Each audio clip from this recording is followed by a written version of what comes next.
مولانا یہ سوال آیا ہے مولانا ذکوان ندوی کا دلی سے. انہوں نے لکھا ہے پرسنالٹی بلڈنگ کا مطلب کیا ہے اور پرسنالٹی بلڈنگ کی بنیادی اجزاء کیا ہے؟ دیکھیے، یہ کوئی نئی چیز نہیں ہے. ٹریڈیشنل لفظ جو اس کے لیے ہے وہ ہے تزکیہ نفس. روایتی زبان میں اس کو لوگ کہتے رہے ہیں تزکیہ نفس. اسی تزکیہ نفسی کو میں آج کل کی زبان میں کہتا ہوں personality building, personality development. Personality کا آپ کا جو وجود ہے، پہلے زمانے میں سمجھا جاتا تھا کہ قلب الگ ہے، دماغ الگ ہے اور سول الگ ہے. یہ تین چیزیں مانتے تھے جسم کے علاوہ، بلکہ چار چیزیں. ایک ہمارا جسم ہے، ایک سول ہے، ایک قلب ہے، ایک دماغ ہے. اس سائنس کے زمانے میں اس کو نہیں مانا جاتا. سائنس کے زمانے میں آپ کا صرف دو ہی پہلو ہے، ایک مائنڈ ہے، ایک باڈی ہے، بس. تو باڈی وہیکل ہے آپ کی پرسنالٹی کا، اور پرسنالٹی جو ہے وہی، جو مائنڈ ہے وہی پرسنالٹی ہے. تو پرسنالٹی بلڈنگ کا مطلب یہی ہے کہ خدا نے انسان کو بنایا ہے نیچر پر، صحیح نیچر پر. انسان صحیح نیچر بھی پیدا ہوتا ہے، لیکن ماحول میں اس کی کنڈیشننگ ہوتی رہتی ہے. کنڈیشننگ سے کیا ہوتا ہے، کسی چیز سے نفرت کرنے لگتا ہے وہ، کسی سے محبت کرنے لگتا ہے وہ، کسی کو دیکھ کر اس کو غصہ آتا ہے، کسی کو دیکھ کر اس کو پیار آتا ہے، کسی چیز پر وہ پروک آتا ہے، کسی چیز پر برداشت کرتا ہے. یہ سب چیزیں کیا ہے، کنڈیشننگ کی وجہ سے ہوتی ہیں. تو یہ آدمی پیدا ہوتا ہے تو یہ پروسیس اپنا آپ ہی چل پڑتا ہے، یعنی پروسیس آف کنڈیشننگ. تو 100% تو تزکیہ نفس یا پرسنالٹی ڈیولپمنٹ کا مطلب یہ ہے کہ اپنے کو اپنی ڈی کنڈیشننگ کرنا، یعنی دریافت کرنا کہ میں کہاں کہاں میری کنڈیشننگ ہو گئی ہے، کہاں کہاں میں ماحول سے اثر سے کچھ عادتیں لگ گئی ہیں، کچھ غلط سوچ لگ گئی ہے، کچھ غلط معنی میں سینسٹیو ہو گیا ہوں. یہ ہے. تو جیسے آج کل مسلمانوں کا حال یہ ہے کہ ذرا سی بات ہوگی تو اس پر بھڑک اٹھتے ہیں کہ مسجد کے سامنے کوئی جلوس نکلے، مسجد کوئی نعرہ لگا دے، کوئی کہیں گوشت کا ٹکڑا دکھائی دے جائے، کچھ بھی ہے، کوئی کارٹون چھاپ دے تو فوراً بھڑک اٹھیں گے. یہ بھڑک اٹھنا جو ہے نیچر نہیں ہے، یہ کنڈیشننگ ہے. یعنی ہمارے سو کالڈ رہنماؤں نے ایسا کیا ہے کہ ان کو ان چیزوں کو بھڑکا دیا ہے ان چیزوں کو. تو میں آج صبح سوچ رہا تھا کہ ہماری تاریخ جو ہے، یعنی تاریخ کے دو دور ہیں، پری میڈیا اور پوسٹ میڈیا. پری میڈیا دور میں انسان جو تھا اس کا کیس تھا مس یوز آف فریڈم کا کیس. اب کیا ہے، مس یوز آف میڈیا کا کیس. ایسی باتیں چھاپتے ہیں لوگ، ایسے جو لوگ بھڑکتے ہیں، یعنی نگیٹو چیزیں. ہر سوسائٹی میں دیکھیے نگیٹو اور پازیٹیو دونوں آئٹم ہوتے ہیں، لیکن میڈیا کیا تھا، چھانٹ کر کے نگیٹو چیز چھاپتا ہے. یہ انڈیا میں، امریکہ میں، حتیٰ کہ اسرائیل میں ہر جگہ یہ قصہ ہے کہ ہر جگہ ایسا نہیں ہے کہ وہ سب، جیسے لوگ سمجھتے ہیں کہ اسرائیل میں بہت ہی ہو رہا ہے، ایسا بالکل غلط بات ہے. وہاں پازیٹیو پوائنٹ، پلس پوائنٹ بھی ہے، نگیٹو پوائنٹ بھی ہے. لیکن ہمارا جو مسلم میڈیا جو ہے نگیٹو پوائنٹ کو چھاپتا ہے، پلس پوائنٹ کو چھوڑ دیتا ہے. اسی سے لوگ کنڈیشننگ ہوتی ہے. اب مسلسل جب آپ پڑھتے ہیں، سنتے ہیں کہ اسرائیل جو ہے اتنا خراب ہے، تو آپ سمجھ لیتے ہیں کہ اسرائیل کوئی الگ چیز ہے. اسرائیل کو الگ چیز نہیں ہے، وہ بھی انسان ہے، وہ لوگ بھی. اسرائیل کا کیس ہو، امریکہ کا کیس ہو، یا انڈیا میں جو ایکسٹریمسٹ پارٹیز ان کا کیس ہو، کوئی بھی 100% برا نہیں ہے. ہر جگہ کچھ ایسی چیزیں ہوتی ہیں جو آپ کو پسند نہ ہوں تو ہمارے لوگ اسی کو لے کر اچھالتے ہیں، اسی کو بیان کرتے ہیں. اس سے کیا ہوتا ہے، سنتے سنتے پڑھتے پڑھتے کنڈیشن آتی ہے. تو سب لوگ یعنی کنڈیشننگ کا کیس بن گئے ہیں.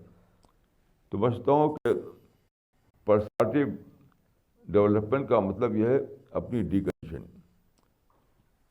وہ ہوتی ہے محاسبہ کے ذریعے سے. جو آدمی ایسا نہ کرے تو کنڈیشننگ میں جیے گا، کنڈیشننگ میں مرے گا. تو بہت ضروری ہے کہ ہم اپنی ڈی کنڈیشننگ کریں. وہی ڈی کنڈیشننگ کا دوسرا نام تزکیہ نفس ہے، اسی کا نام پرسنالٹی بلڈنگ ہے.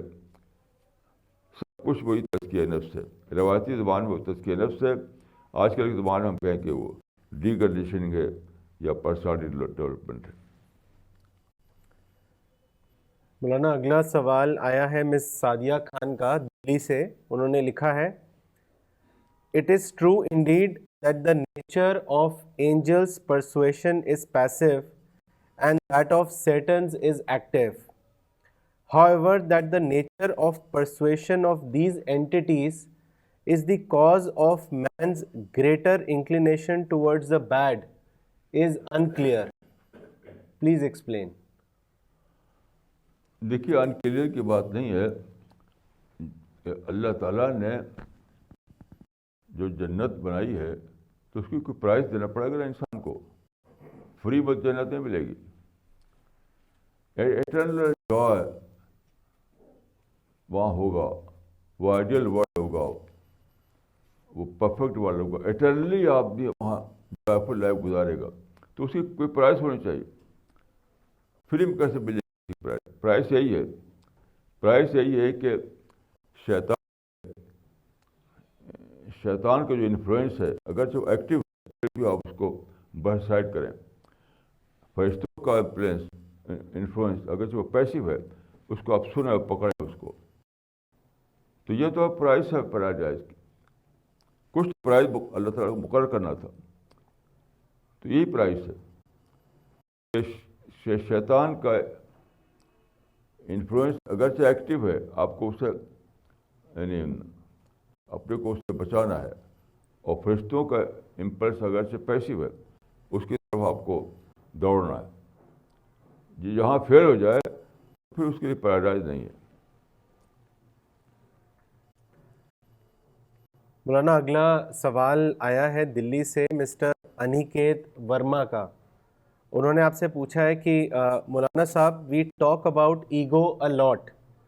آئی want to know from you where does it originate from, mind اور ہارٹ؟ دیکھیے یہ مائنڈ اور ہارٹ کا جو الگ الگ مانتے تھے لوگ، اب وہ ختم ہو چکا ہے. اب مائنڈ ہی سب کچھ ہے. سول بھی مائنڈ میں ہے، ہارٹ بھی مائنڈ میں ہے، تھنکنگ بھی مائنڈ میں، ایموشنز مائنڈ. ہر چیز کا جو سورس ہے وہ مائنڈ ہے. تو الگ کچھ نہیں ہے مائنڈ سے. باقی جو ایگو ہے تو ہر آدمی اپنے تجربے میں جان سکتا ہے ایگو اور کانشنس کا معاملہ. کہیں آپ کو اندر سے ایک ہوتا ہے ریپینٹنس آتا ہے، وہ that is phenomena of conscience. کہیں آتا ہے آپ پروک ہوتے ہیں، غصہ ہوتا ہے کہ سب یہ کرو وہ کروں، that is phenomena of ego. تو یہ تو کوئی مسٹری نہیں ہے.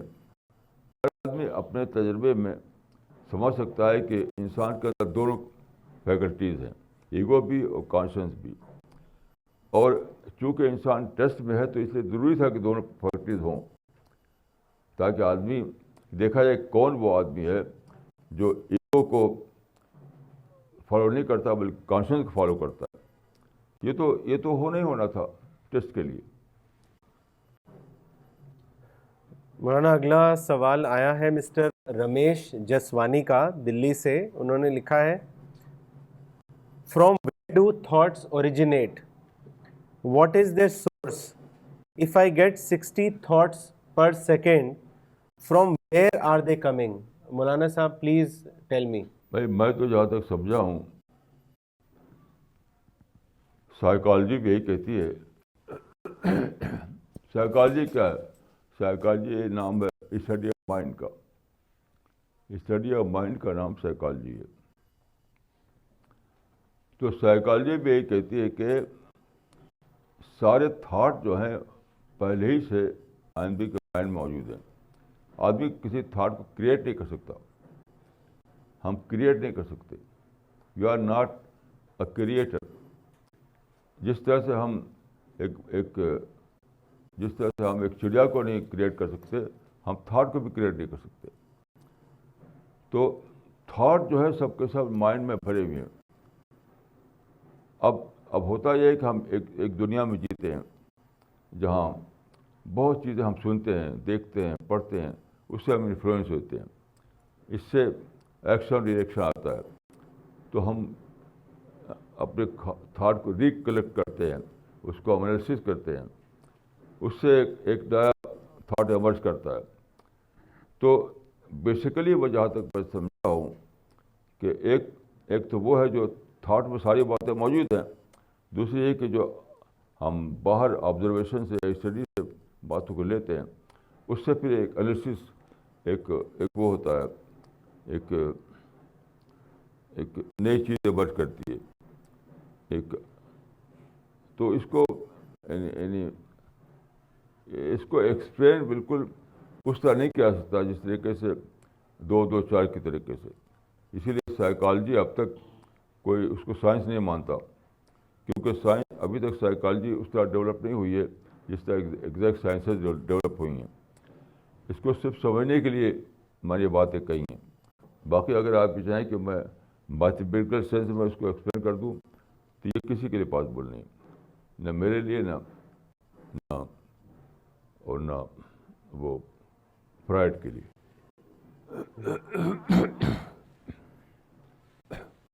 مولانا اگلا سوال آیا ہے مسٹر ادریس کا رائے پور سے.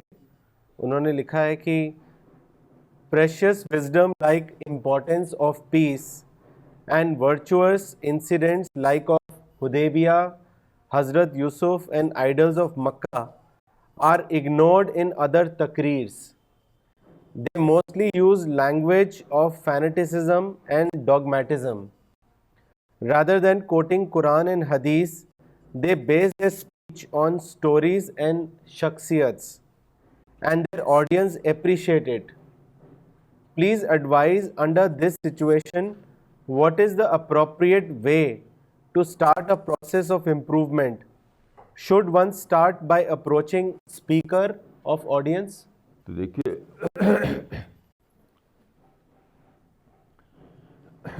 چیزیں ہمیشہ ایمبیگوسی رہیں گی.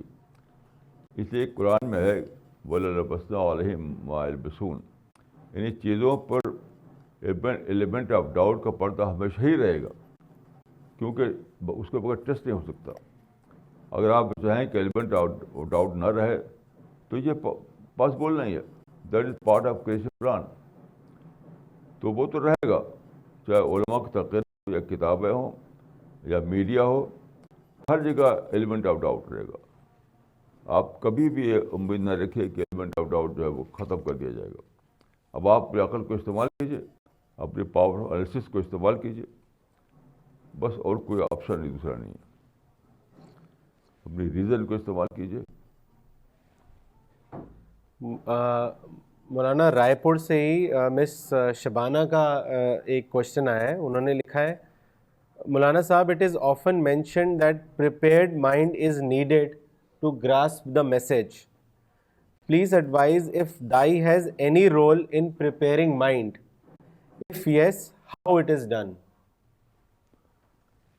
دیکھیے, اپنے مائنڈ کو پریپیئر کرنے کے لیے سب سے جو ضروری کنڈیشن ہے وہ ہے اپنے آپ کو ڈسٹریکشن سے بچانا. مثال کے طور پر میں نے دیکھا گھروں میں کہ عورتیں جو ہیں ان کا سول کنسرن کیا رہتا ہے, بچے بچے بچے یا کچن کچن کچن. تو وہ ہر وقت ڈسٹریکشن ہی میں جیتی ہیں عورتیں. تو ان کا مائنڈ پریپیئر کیسے ہوگا؟ مردوں کا حال یہ ہے کہ منی منی منی, ہر وقت منی. تو کوئی کسی کو مائنڈ ڈسٹریکٹ کیے ہوئے, کسی کو اس کے بچے ڈسٹریکٹ کیے ہوئے ہیں, کسی کو اس کے پولیٹیکل جو انٹرسٹ ہے وہ ڈسٹریکٹ کیے ہوئے. تو وہ تو ہوگا پھر کہ آدمی پریپیئر مائنڈ نہیں بنے گا. تو اگر آدمی چاہتا ہے کہ میں پریپیئر مائنڈ بنوں تاکہ میں چیزوں کو گراسپ کر سکوں, یہ سب فائدے حاصل کر سکوں, تو پھر اپنے کو ڈسٹریکشن سے بچانا پڑے گا. یہ پرائز تو دینی ہی پڑے گی. اگر آدمی چاہے کہ میں ڈسٹریکٹ بھی ہوتا رہوں اور مجھے یعنی میرا مائنڈ تیار بھی ہو جائے, تو یہ تو ہی خیال است و مال است و جنوں, ایسا ہونے والا نہیں ہے. ہر چیز کی ایک پرائس ہوتی ہے, وہ ذہن بنانے کی ایک پرائس ہے, وہ ہے اپنے کو ڈسٹریکشن سے بچانا. مولانا اگلا سوال آیا ہے مسٹر عامر بن یوسف کا, کراچی پاکستان سے. انہوں نے لکھا ہے, ہم شروع سے یہ سنتے چلے آئے ہیں کہ عربک لینگویج سے ہمیں قرآن کو سمجھنا ضروری ہے, مگر آج کل ہم جو مکہ اور مدینہ میں رہنے والے لوگوں کو جب دیکھتے ہیں تو ایسا لگتا ہے کہ قرآن کو سمجھنے کے لیے کچھ اور بھی چاہیے. اس کے بارے میں بتائیں. دیکھیں, قرآن میں یہ نہیں بتایا گیا کہ تم اگر عربی جانو گے تو قرآن کو سمجھ لو گے. یہ تو لوگوں کا خیال ہے, یہ کہیں بھی نہیں بتایا قرآن کی. اگر تم عربی جانو گے تو قرآن کو سمجھ لو گے. قرآن میں ہے کہ تدبر کرو گے تو سمجھو گے. تدبر, کنٹمپلیشن.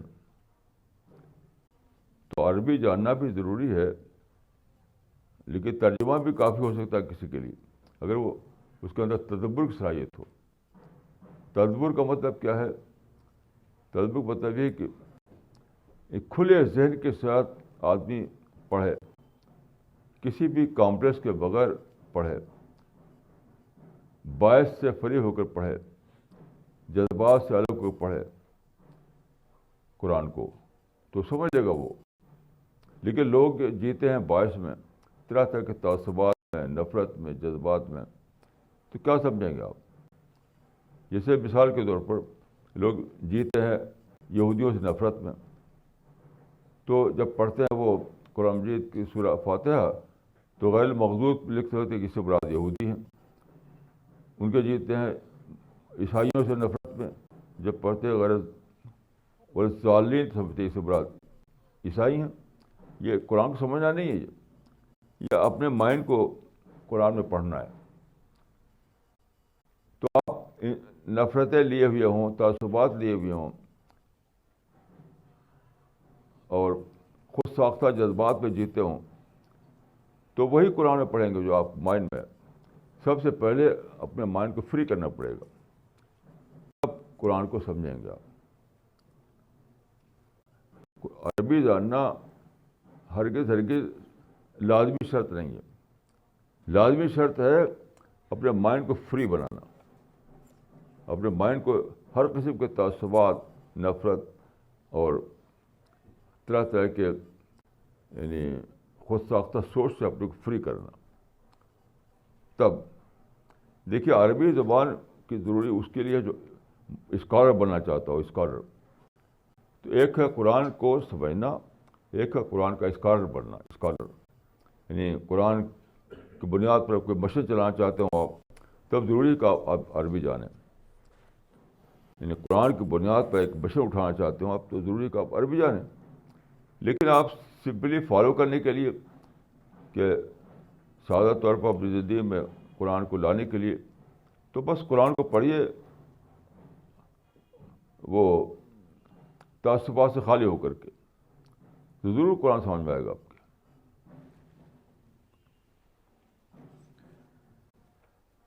مولانا اگلا سوال آیا ہے مسٹر ساجد کا, حیدرآباد سے.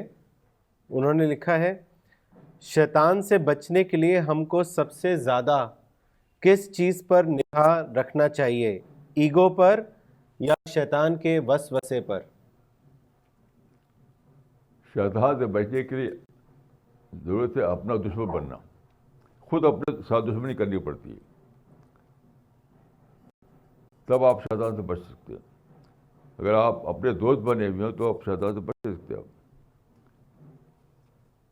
اسی لیے میں کہا کرتا ہوں کہ مرسی لیس ہیمرنگ, مرسی لیس انٹراسپیکشن, یعنی بے رحمانہ محاسبہ, اسی کو میں کہتا ہوں دشمن بننا پڑتا ہے.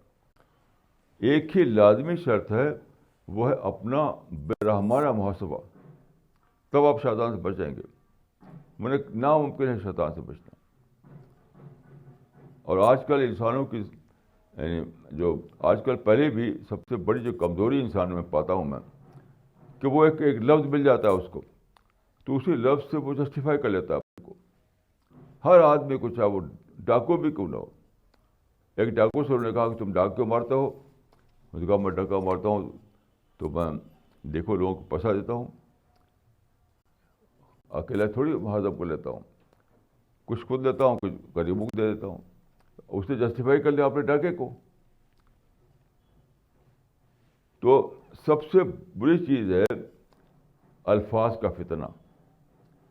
ہر آدمی چاہے کچھ بھی غلط رائے بنائے، کچھ بھی غیر علمی رائے بنائے، کچھ بھی بے بنیاد رائے بنائے، اس کو لفظ مل جائے گا، لفظ مل جائے گا۔ مثلا ایک صاحب نے کہا کہ صاحب قرآن میں نماز کی تفصیل کہاں ہے؟ یہ نماز جو بنائی ہے آپ لوگوں نے، یہ تو خود ساختہ ہے۔ تو میں نے کہا کوئی بھی چیز جو آپ مانتے ہو کہ قرآن میں ہے، اس کی بھی تفصیل کہاں ہے؟ اس کی بھی تفصیل کہاں؟ مثلا ان کا نظریہ تھا کہ قرآن کا مقصد ہے یعنی وہ نظام عدل قائم کرنا، یعنی آئیڈیل سسٹم، پرفیکٹ سسٹم قائم کرنا۔ میں نے کہا وہ کہاں تفصیل اس کی ہے؟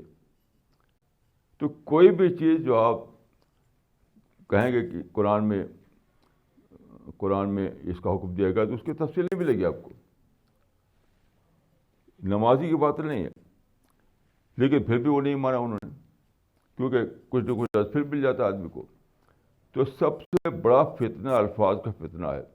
کوئی بھی دلیل آپ دیجیے، وہ اس کو ایک لفظ مل جائے گا اس کو۔ ایک دلچسپ مثال یہ ہے کہ ایک مرتبہ میں لکھنؤ میں تھا، تو حضرت کے پاس ایک روڈ ایسے بڑھتی تھی، وہاں میں تھا کارنر پر، ایک روڈ ادھر جا رہی تھی، ایک روڈ ادھر سے بڑھ رہی تھی۔ تو میں نے دیکھا کہ ایک لڑکا سائیکل پر دوڑاتا ہوا ادھر سے آیا بہت تیزی سے، پھر جہاں موڑنا تھا اس کو، وہاں ایک دیہاتی بیچارہ چل رہا تھا پیدل، اسے ٹکرا گیا وہ، تو دیہاتی گر گیا۔ بظاہر غریب آدمی لگتا تھا وہ کوئی، تو لڑکا جو ہے ٹکرا گیا، تو سائیکل بھی گر گئی، وہ آدمی بھی گر گیا۔ تو وہ آدمی کہتا ہے کہ گھنٹی کو نہیں بجائی؟ تو لڑکا کہتا ہے گھنٹی نہ ہو تو؟ پھر وہ کہتا ہے کہ بریک کیوں نہیں لگایا؟ بریک نہ ہو تو؟ پھر اس نے کہا بیچارے نے کہ تمہاری گھنٹی بھی نہیں، بریک بھی نہیں، تیز کیوں دوڑاتے ہو؟ تب بھی لفظ مل گیا اس کو، کیا تم سے پوچھ کے دوڑاؤں؟ یہ بہت ہی خطرناک بات ہے کہ انسان کو لفظ ملتا رہتا ہے۔ شیطان کو مل گیا اللہ کے مقابلے میں لفظ۔ غور کیجیے کہ اللہ تعالیٰ نے کہا کہ تم آدم کے آگے سجدہ کرو، جھک جاؤ، تو شیطان نے کیا کہا؟ میں کیوں جھکوں؟ آپ نے پیدا کیا مجھ کو آگ سے، اس کو مٹی سے، تو میں اس سے سپیریئر ہوں۔ تو اللہ کے مقابلے میں لفظ مل گیا اس کو۔ یاد رکھیے سب سے بری چیز ہے کہ آپ کو لفظ ملتا رہے، آپ اسپیچلیس نہ ہو پائیں۔ جب تک آدمی کا وہ اسپیچلیس ہوتا ہو کہیں نہ کہیں اس کو دلیل جھکا دے، کہیں نہ کہیں اللہ کا خوف جھکا دے، کہیں نہ کہیں اس کی سنسیئرٹی روک دے، نہیں تو رکائے گا نہیں، آپ بولتے رہیں گے۔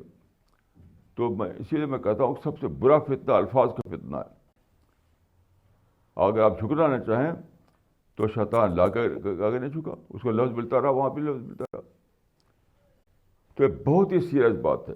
دیکھیے آپ موت سے پہلے دنیا میں آزاد ہیں تو کچھ بھی بول سکتے ہیں، موت کے بعد کیا کریں گے؟ جب حشر کے میدان میں آپ اکٹھا ہوں گے تو کیا کریں گے؟ وہ کیا اللہ تعالیٰ کے ساتھ بھی لفظ بازی کریں گے آپ؟ وہاں بھی لفظ بول کے جیت سکتے ہیں آپ؟ اور اللہ تعالیٰ حکم دے کہ اس کو لے جاؤ جہنم میں ڈال دو، کہ آپ کا طاقت ہوگی آپ روک لیں اپنے آپ کو فرشتے سے. تو سب سے برا فتنہ میرے نزدیک الفاظ کا فتنہ ہے. ہر آدمی کو لفظ مل جاتا ہے, جس کو دیکھیے دنیا کے بڑے بڑے ظالم جو ہیں ان کو وہ لفظ ملے ہوئے تھے.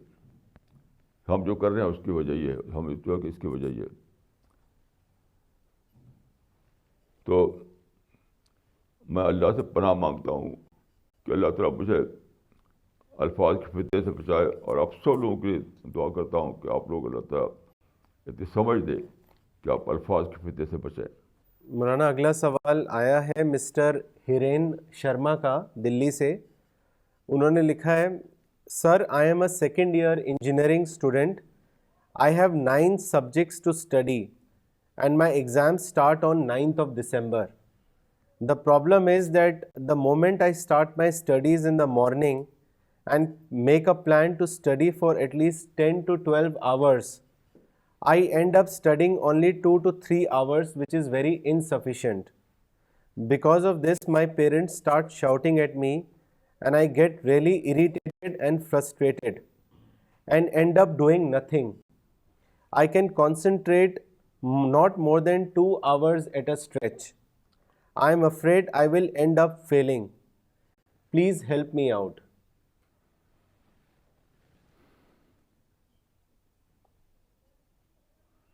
میرے خیال سے آپ کے ہیبٹس جو ہے اس کو آپ توڑ نہیں پاتے.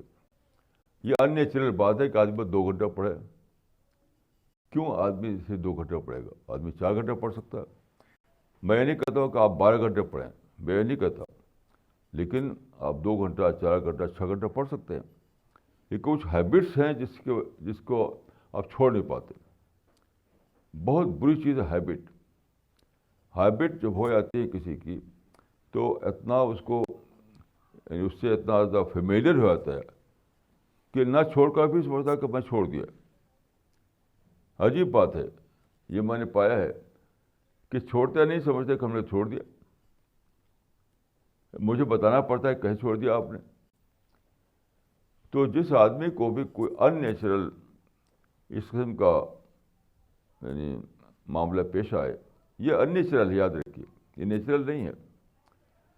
اور اس لیے کوئی نہ کوئی ہیبٹ غلط لگی ہوئی ہے آپ کو, اس ہیبٹ کو ڈسکور کیجیے. میں تو آج تک ڈھونڈتا رہتا ہوں کہ ایسی ہیبٹ جو مجھے بچپن سے لگ گئی ہو, ابھی تک لگی ہوئی ہو. تو ہیبٹ بڑی بری چیز ہے. بڑے بڑے لوگوں کو ہیبٹ لگی رہتی ہے اور بچپن سے لگ جاتی ہے, تو آدمی اس پہ کنڈیشن ہو جاتا ہے. تو آپ سواب معلوم سے پیرنٹ کا نہیں ہے. آپ فیوچر میں کیا کریں گے؟ آپ کو زندگی گزارنا ہے دنیا میں, آپ کے پاس اچھی ایجوکیشن چاہیے, تو کیسے زندگی گزاریں گے آپ؟ مسئلہ پیرنٹ کا نہیں ہے, مسئلہ آپ کے اپنے فیوچر کا ہے.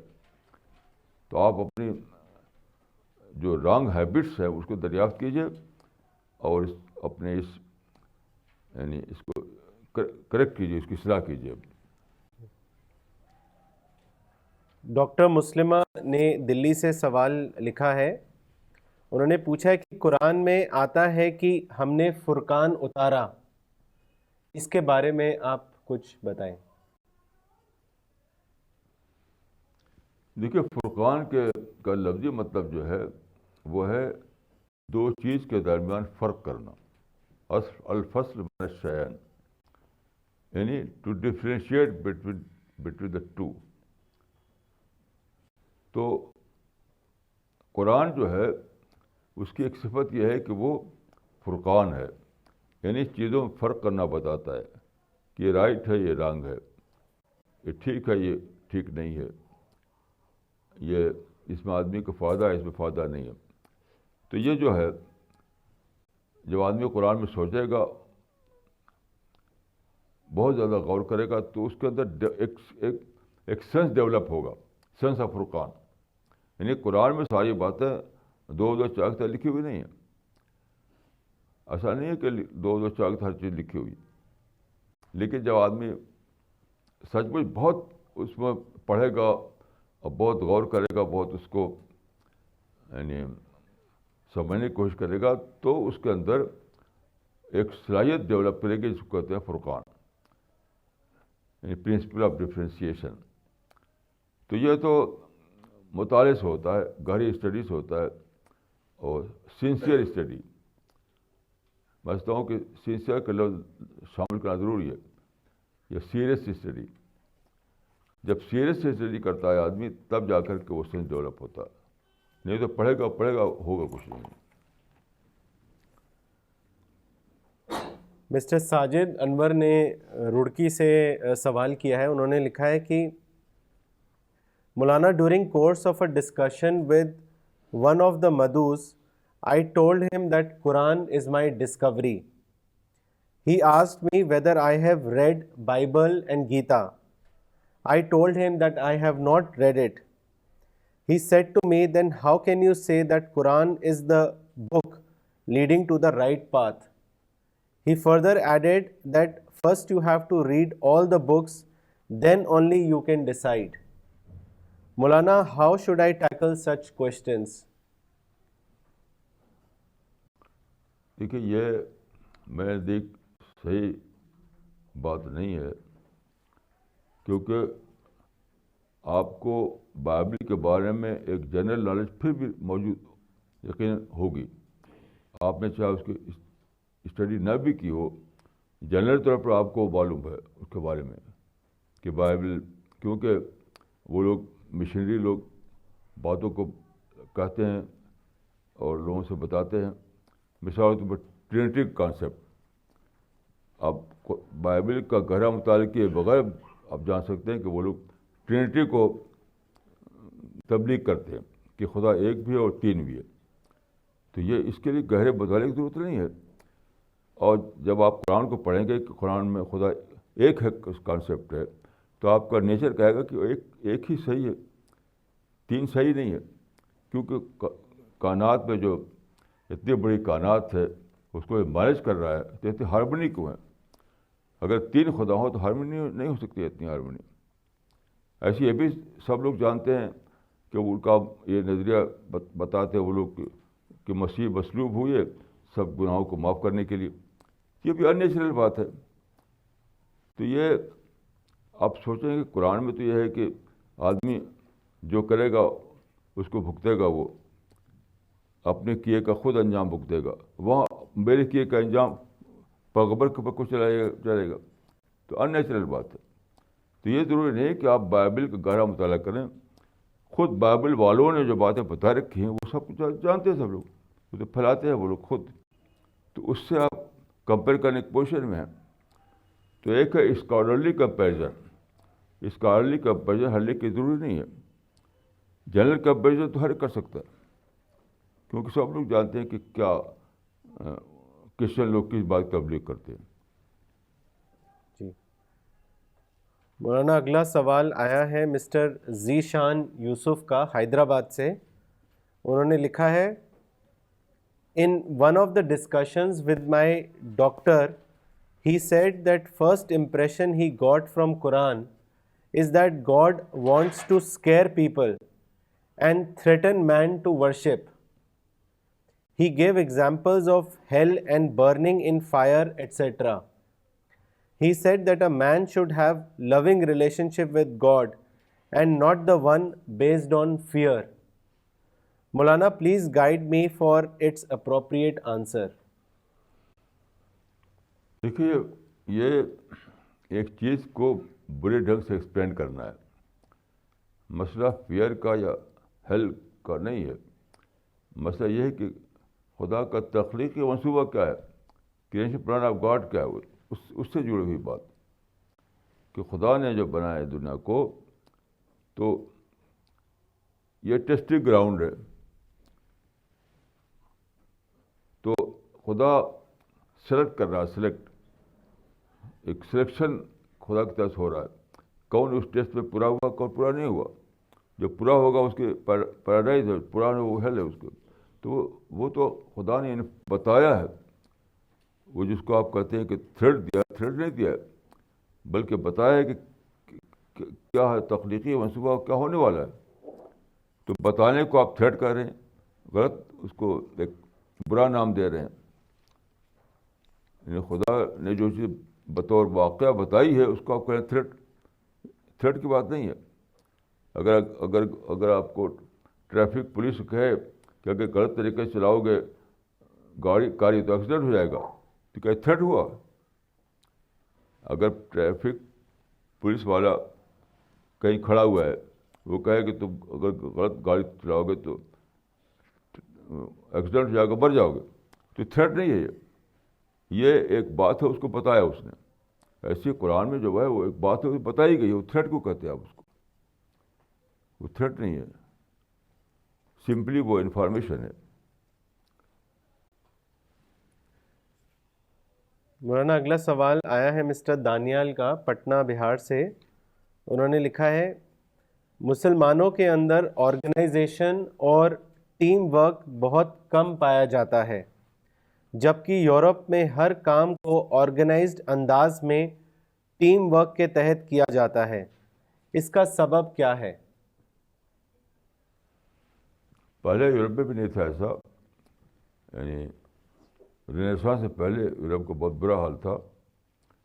میں سمجھتا ہوں کہ یہ سب سے بڑا سبب ہے سائنٹیفک ایجوکیشن جو رینیسانس کے بعد آئی ہے.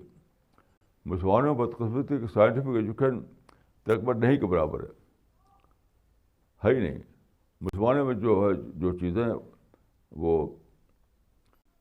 آدمی کے اندر ڈسپلن نہیں لاتی، جذباتیت پیدا کرتی ہیں. جہادی بات ہے اور انشاء بازدازی، خطابت، ڈبیٹ، یہ سب چیزیں. تو میں سمجھتا ہوں کہ اہل یورپ میں خود پہلے جو ہے ان کا بہت برا حال تھا، اور رینیسانس کے بعد جب ایجوکیشن آئی، سائنٹیفک ایجوکیشن، تب ان میں بہت زبردست بدلاؤ آیا. تو وہی مسلمانوں کو بھی کرنا ہے. بدقسمتی سے مسلمانوں میں سائنٹیفک ایجوکیشن کا کوئی کانسیپٹ آج بھی نہیں ہے. بہت سے بہت کوئی سمجھتا ہے کہیں کوئی جاب لینے کے لیے، کچھ ڈگری لینے کے لیے، لیکن ڈگری سے آگے جو سائنس کی اہمیت ہے اس کو بالکل نہیں جانتے وہ لوگ. تو میں سمجھتا ہوں کہ مسلمانوں میں اگر صحیح بولانا ہے تو سائنٹیفک ایجوکیشن کے بڑھائی جائے. جیسے جو ممالک ہیں پاکستان، ایران وغیرہ اسلامی جمہوریہ کہتے ہیں اپنے کو، میں کہتا ہوں کہ یہ خود اپنے آپ میں غیر سائنٹیفک بات ہے. رسول اللہ نے جب مدینہ کو اسلامی جمہوریہ نہیں کہا تو آپ کے حق ہے کہنے کا. تو یہ ممالک جو ہیں ان میں سب سے ضروری تھا یہ کہ وہ اسلامک جمہوریہ ڈکلیئر کرنے کے بجائے یہ کہتے ہیں کہ ہمیں ایجوکیشن میں ساری طاقت لگانا ہے، خاص طور پر سائنٹیفک ایجوکیشن میں. یہ کہیں بھی یعنی پرائرٹی بیسس پہ کہیں بھی ایجوکیشن کو لیا نہیں گیا. کوئی مسلم کنٹری نہیں جہاں کہ پرائرٹی بیسس پہ ایجوکیشن کو لیا گیا ہو، جبکہ یورپ نے لیا. تو میں سمجھتا ہوں کہ یہ اصل وجہ ہے. مولانا ان کا ایک اور سوال ہے. انہوں نے لکھا ہے کہ ایک دائی کے لیے اپنے مطالعے کو جاری رکھنا کتنا ضروری ہے؟ دائی کا ہر انسان کو ضروری ہے. اپنی جانکاری جب تک بڑھائیں گے نہیں تو آپ کا ڈیولپمنٹ نہیں ہوگا. ایز اے دائی، ایز اے مین، ہر لحاظ سے آپ کو اسٹڈی کرنا ہے. اسٹڈی کا مطلب یہ نہیں کہ الف لام پڑھیں، ناول پڑھیں، آپ شاعری پڑھیں، یہ مطلب نہیں. سیریس اسٹڈی تو ضروری ہر حال میں، دائی کے لیے بھی ہے اور عام انسان کے لیے بھی ہے. Serious study.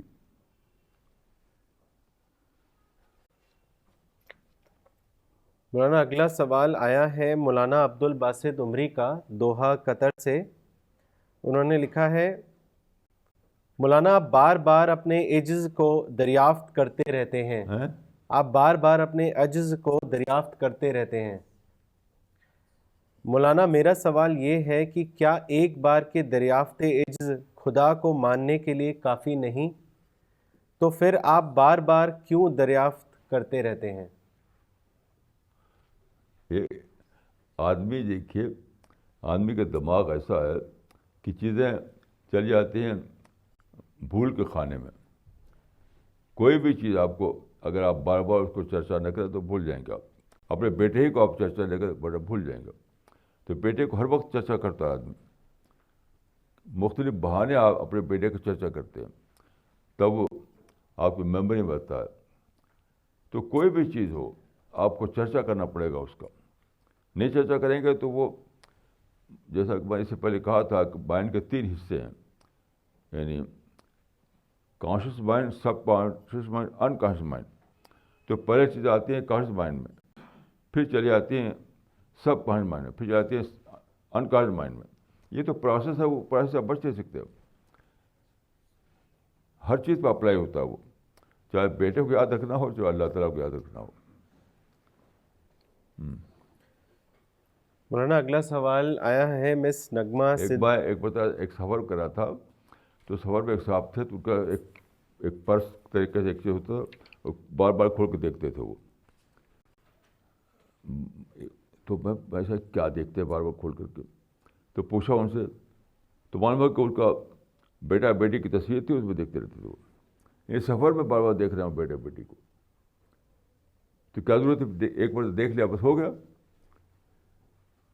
تو ہر آدمی کے حال ہے کہ کچھ چیزوں کو بھولا ہوا رہتا ہے، کچھ چیزوں کو یاد رکھتا ہے.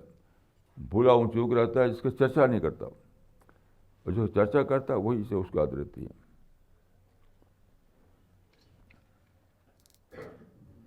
مولانا اگلا سوال آیا ہے مولانا اقبال عمری کا تمل ناڈو سے.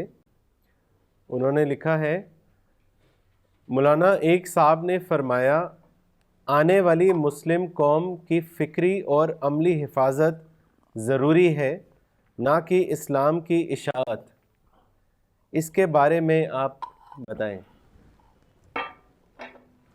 دونوں یکساں طور پر ضروری ہے، وہ بھی ضروری ہے، وہ بھی ضروری ہے. آپ کہیں کہ کھانا کھانا ضروری ہے، پانی پینا ضروری نہیں ہے. آپ کہیں جاگنا ضروری ہے، سونا ضروری نہیں ہے. یہ تو کوئی نظریہ نہیں ہے. ضرورت کوئی ایک چیز کی نہیں ہوا کرتی، ایک ہی چیز ضرورت نہیں ہوتی. تو آپ اپنے کو تیار کرنے کے لیے اپنے کو تیار کرنا بھی ضروری ہے، اور اسلام کے لیے اپنی جو فریضہ ہے اس کو ادا کرنا بھی ضروری ہے. کیا پھر سے پڑھیے اس کو.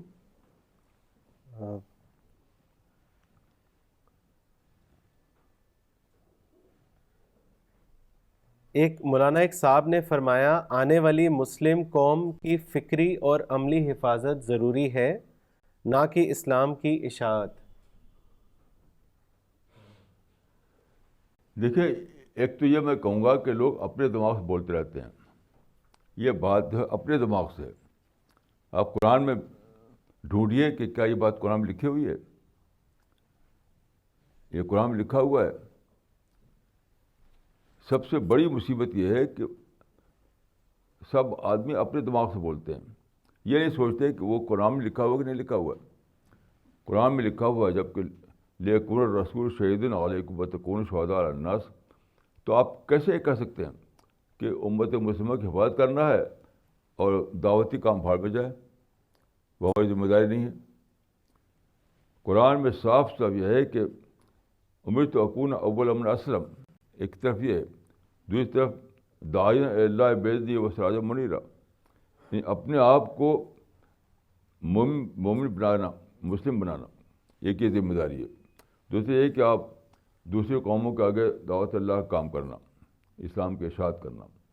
تو دونوں ایک ساتھ مطلوب ہیں. یہ اس میں سے کوئی ایسا نہیں ہے جو غیر ضروری ہو. تو آپ کو اپنے آپ کو امت مسلمہ کو مسلسل تیار بھی کرتے رہنا ہے، اور ساتھ ساتھ آپ کو دعوت کا کام بھی کرتے رہنا. جس طرح سے پانی پینا ہے، کھانا بھی کھانا ہے، جاگنا ہے، سونا بھی ہے. تو یہ تو ایک فطری نظام ہے. آپ ایک کو لے کر دوسرے کو چھوڑ دیں، یہ آپ کو خود ساختہ ہے. قرآن سے اس کا کوئی تعلق نہیں ہے. مولانا اگلا سوال ہے مس نغمہ صدیقی کا. انہوں نے لکھا ہے، how can one do merciless introspection of one self.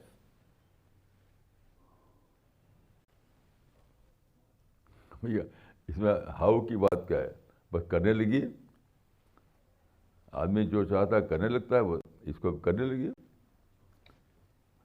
کیا مطلب کس سوال کیا مطلب ہے؟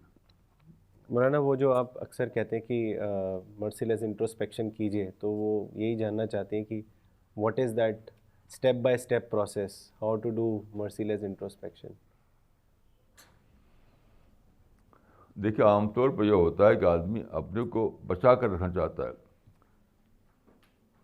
اسی لیے جھوٹ بولتا ہے، ٹویسٹ کر کے بولتا ہے، باتوں کو انفیئر انداز میں پیش کرتا ہے، لیکن میں بچا رہا ہوں میری غلطی نہ ثابت ہو. تو یہ تو بہت ہی، میں اس کو تھرڈ کلاس کی بات سمجھتا ہوں. آدمی کے اندر اوپننس ہونا چاہیے.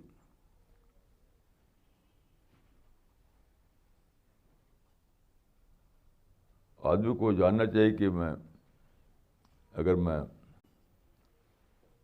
یعنی اپنی کیا کوشچن ہے، how should one do merciless introspection? دیکھیے اگر آدمی یہ جان لے کہ مجھے میری جو کامیابی ہے دنیا اور آخرت میں وہ اسی پر ڈپینڈ کرتی ہے، تو آدمی اس بارے میں ہوتے ہی یعنی کاش ہو جائے گا. جیسے کہ آج کل لڑکیاں بغیر اپنا بیوٹی پارلر گئے ہوئے بغیر ان کو تسکین نہیں ملتی. جو بیوٹی پارلر جاتا اپنے کمرے میں آنے دیکھ کر اپنی کو وہ کرتا ہے. تو جس چیز کے بارے میں آدمی یعنی کاشس ہو اس کو کرتا ہی کرتا ہے، وہ اس کو چھوڑ نہیں سکتا ہے وہ. تو جو کاشس ہے اس معاملے میں، یعنی جو کانشیس ہے اس معاملے میں کہ مجھے لوگ دیکھے تو میں اچھا لگوں، تو وہ اپنے کو سنوارتا رہتا ہے. لیکن جس کو جو اس معاملے میں کانشیس ہو جائے کہ مجھے اللہ تعالیٰ کے ہاں یعنی اللہ کی رحمتوں میں حصہ دار بننا ہے، تو وہ ضرور کرے گا. یعنی وہ کیے بغیر رہ نہیں سکتا ہے. وہ سارا معاملہ ہی کہ کس معاملے میں آپ نے کانشیس ہے، کس معاملے میں کو اس نے اپنا کنسرن بنایا ہے.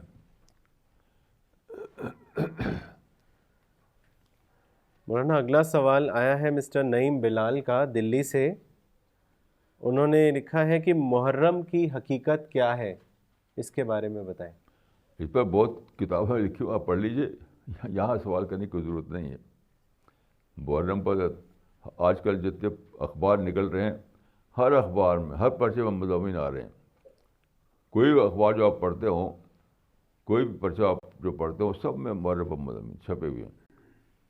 مثال کے طور پر میرا آتا ہے راہ سہارا، اس میں کئی موضوع محرم پر چھپے ہوئے ہیں.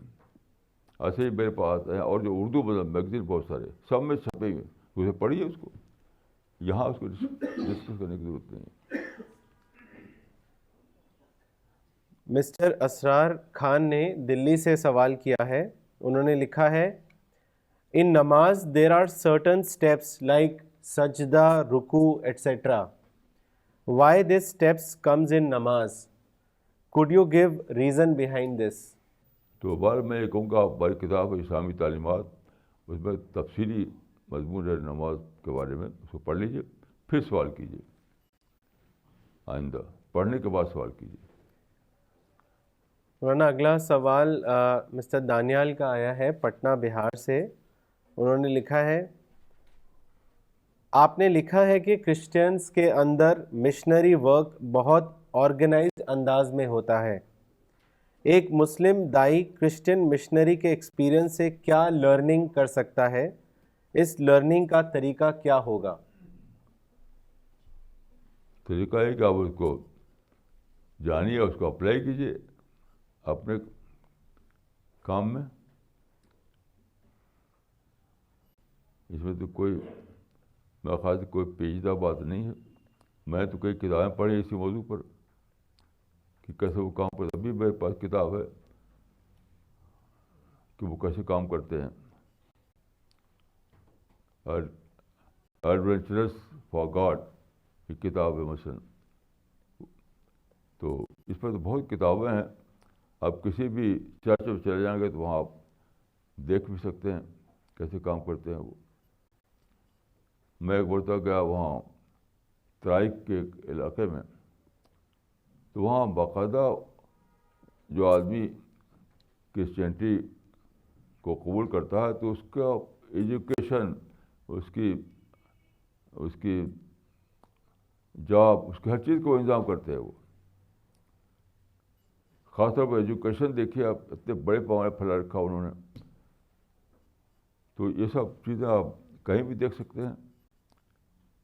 تو میں سمجھتا ہوں کہ وہ بلا شبہ ہمارے نمونہ ہیں، اور میں سمجھتا ہوں کہ تاریخ میں کسی نے بھی اتنا آرگنائزڈ وے میں دعوت کا کام نہیں کیا جتنا کرسچن لوگ کرتے ہیں.